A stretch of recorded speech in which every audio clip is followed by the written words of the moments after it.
Hey, welcome to Feisty Chess. I didn't submit a game yesterday. The game I played yesterday, I ended up playing on accident.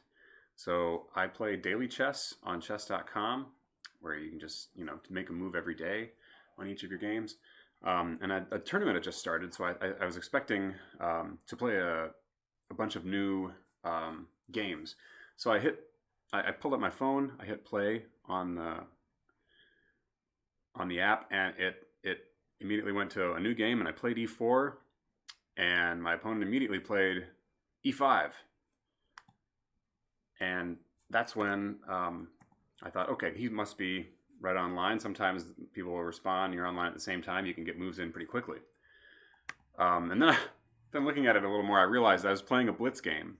The app had just set me up immediately to play a Blitz game. Now, I haven't played a Blitz game in over a year now. I gave up Blitz chess because it was a little too much dopamine surge, a little too much addiction going on with that, to use a strong word for such things. But I tried to abort the game, and it said, "Are you sure you want to resign?" I was like, "No, I don't want to resign." I was playing a player rated about my level, and I knew if I lost rating points, my Blitz rating would really tank. So I played on. And here's yesterday's game. It was a 10-0 game, so it's about as long as Blitz can get, at least. It's a longer Blitz game. And I played the Vienna game, so knight to c3 here. c6, not a good move. Common theme here, when your opponent puts a pawn on c6 or c3 if you're black, you can play d4 or d5 if you're white, and intending to recapture as I did with the queen, because now black's not gaining a tempo because he has no knight to c6 chasing the queen. So, b5, and my opponent's play kind of baffled me here. I don't know what b5 is about, but if I were them, I'd be getting out some pieces. I'm getting out my pieces. And f6, again, very, very strange. And my opponent wasn't rated. He was rated at a similar range to me, so it was strange. Probably bishop e3 is better than bishop d3 here, but still, white's great. Getting out lots of pieces. So now all my minors and my queen are out, and all black has done is move some pawns, and not the ideal pawns to be moving, and d6 is actually kind of a weakness here. So finally develops a piece, and I get castled. So the computer has a huge evaluation, a huge advantage for white here. I bring my rooks to the center, or one rook anyway, and then I push open with e5. This is a piece sacrifice that I had some time to calculate, actually.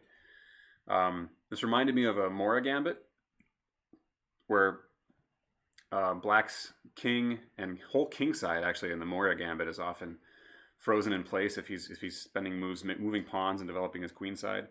So white is often completely fully developed, and you can afford to sack a piece in the center because you got black's king stuck there. So here's how things went. Traded off the knights, and I'm down a piece here. Well, I would be down a piece if my opponent had taken on e5. Problem here is I've got a couple of checks that will win the queen. I'm already down a piece though, so this would be giving up, say, both bishops. But yeah, there's lots of tactics here. If he takes with the rook, I take on e5 with check, and yeah, the king being stuck in the middle is just too much here up against a queen. He does have two pieces and a rook for the queen, but yeah, the king being stuck in the middle makes all the difference. So that's not what my opponent played, however. He did not take. He instead blocked this bishop. And now there's a crossroads here. I could try to continue the attack somehow. I played bishop to f4, and the computer hates this move. It calls it a blunder. Now, I still have an advantage, but the advantage is much smaller. It's just like a pawn advantage here. Material's equal, and I'm offering to go into an endgame. Black still has his development problems, but those are much less of a serious issue when the queens come off the board. So I kind of chickened out here. not too proud of this. Not very feisty. Better was bishop takes b5 check. The point here is we're clearing this d file.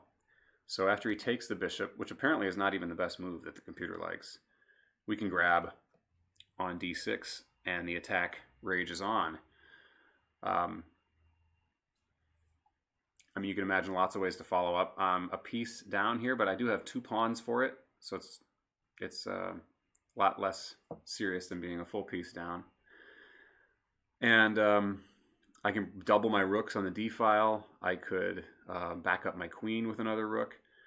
My knight can come in. My knight's actually already on b5. The computer line, yeah, it does like rook takes d6 here. So yeah, this is a wonderful position. Black's kingside is still just completely buried, and his king is not buried where he would rather be. He's going to be wide out in the open. I'll probably win. I'll win one of these pawns likely, and yeah, it's open season on the black king. So I missed my chance to go for something really good, but I was also just being economical with my time, and I was down on time at this point, and I thought a queen trade doesn't sound so bad. I kept the e file open with bishop takes instead of pawn takes, although the computer likes pawn takes better. Now black finally has a chance to develop some. He castles queenside, so I check, and then I pin the knight. And I like what I've left him with. He has his 2 bishops, but I can forcefully get those off the board. And when I check with the knight, for instance, he's losing this f6 pawn unless he captures with his bishop. So he captures, and now his bishop that remains is really pretty sad thanks to these pawns. And my pieces are all very active. I miss another kind of tactical chance here to set up this discovery with bishop e4. Probably black's best is just to play king back here, or maybe, you know. But I just dropped the rook back to the 3rd rank, and now I can double up rooks. I throw this check in, he blocks, now I double up. And black finally tries to develop that kingside bishop. But at this point, I trade off rooks, and then I skewer the king and the pawn behind him. And at this point, although he had a lot more time left than me, my opponent resigned. So that's the game I played yesterday. I'm uploading it in a much shorter format, and maybe I might use this format in the future for my longer games anyway, so I can stop uploading incredibly long hour-plus videos. But we'll see. We'll experiment with some things. Anyway, here's a quick one for you guys. So my Blitz rating went up 113 points. It had been so long since I played. That's what K values do on ratings. If you haven't played in a long time, your K value goes way up, which means one win is going to really skyrocket you. So my Blitz rating is up much higher, and I'm happy about that. But I'm not planning on playing more Blitz anytime soon. If I do, it'll be by mistake once again. All right, stay feisty, folks. Catch you next time.